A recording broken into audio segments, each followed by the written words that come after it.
Didn't Trump promise not to cut Medicaid in his campaign? He promised that there wouldn't be losses in coverage. He actually at one point said that we're going to provide coverage for everybody and we're going to do it at a lower cost. Well, if you believe that, I've got a bridge happy to sell you.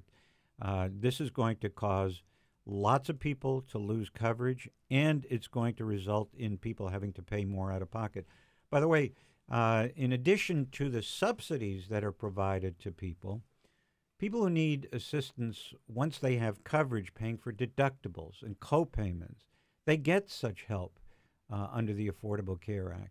That is going to be lost as well. So this is just flat, direct, breaking campaign promises, betraying the people who voted for him, thinking they were going to get better health care. This is just a slap in their face. Yeah, and at the same time this is being done, this bill provides huge tax breaks for the wealthiest Americans. So this is Robin Hood in reverse, very clearly.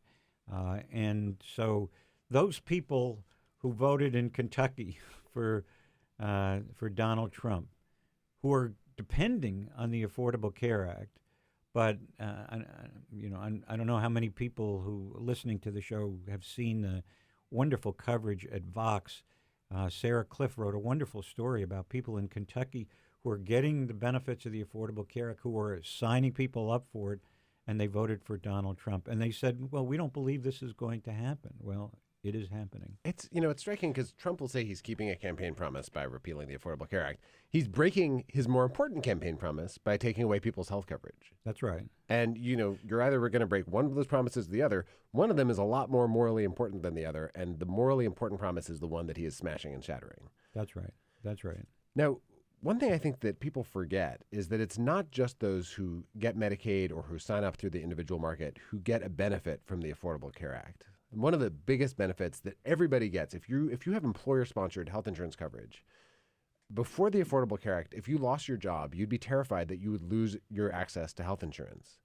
How did the Affordable Care Act change that, and what does the Republican plan do to the sort of freedom and protections that are afforded to everybody, regardless of how they get health insurance? Well, what the Affordable Care Act did, perhaps more significantly than anything else, it provides people with peace of mind that when they have a change in life circumstances, they're going to be able to get health insurance.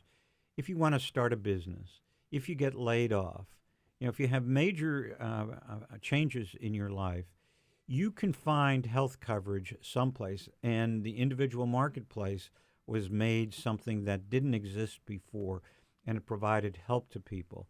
That is what's going to be lost. And so people are going to have to be really worried about a layoff and what that might mean.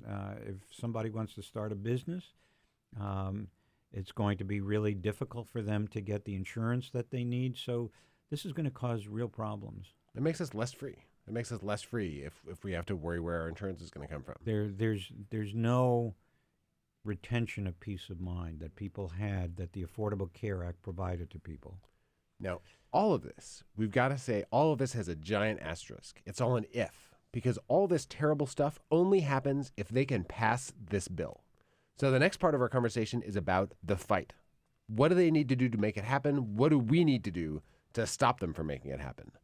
Well, you're absolutely right. There's no clarity about whether this actually will ultimately pass. Now, Speaker Ryan feels that this is an existential political requirement that he get this thing passed. So he's going to be hit on both sides. On the right, he's being hit because this does provide some tax credit subsidies. They're wholly inadequate. They're totally different than what the Affordable Care Act provides. But what I like to say is the right hand doesn't know what the far right hand is doing, and people in the far right are saying there shouldn't be any subsidies. The government shouldn't be providing any of this, and they say this is a new entitlement. So he's got to deal with his right flank. Now, I don't think there's going to be a single Democrat, certainly in the Senate, and I think probably in the House as well, that's going to vote for this. Yeah, and I can say if you were represented by a Democrat, just check in with your member of Congress, make a phone call, make sure they are absolutely committed to voting against this. Because I think we can have complete Democratic unity, and that shows who we are as a Democratic Party to have every vote go against this. Absolutely, this bill. absolutely. Now, I think the real fight is going to be in the Senate.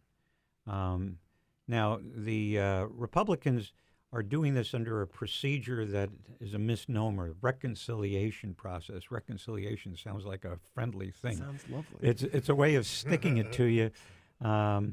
It avoids, it avoids the necessity of having to overcome a filibuster, for which you need 60 votes. All you need is 50 votes plus the vice president. So that's really where the greatest line of resistance is going to be. Now, there were yesterday 4 Republicans who are in states where Medicaid has been expanded. And they said, we can't vote for a bill that's going to jeopardize the people in our state who've gained coverage who are going to lose that coverage. My hope is there are going to be other senators who are going to feel the same way. Of course, you know, there's in this bill, Planned Parenthood would get defunded. And I think there are some senators, particularly people like Susan Collins, Lisa Murkowski. It's Maine and Alaska. Yeah, who are, I think, going to be loath to defund Planned Parenthood. So this is a far way from actually getting enacted. And we who have heralded the passage of the Affordable Care Act, we have been building that resistance from day one when Donald Trump was elected. I remember the staff at Families USA getting together on the 9th of November, and some of the folks on our staff had tears in their eyes. And I said, you know, we can't agonize. We've got to organize. And health care is going to be the first thing on the chopping block. And right away, a coalition was developed, Protect Our Care, that has many organizations participating in it. And so there is significant resistance taking place to this fight.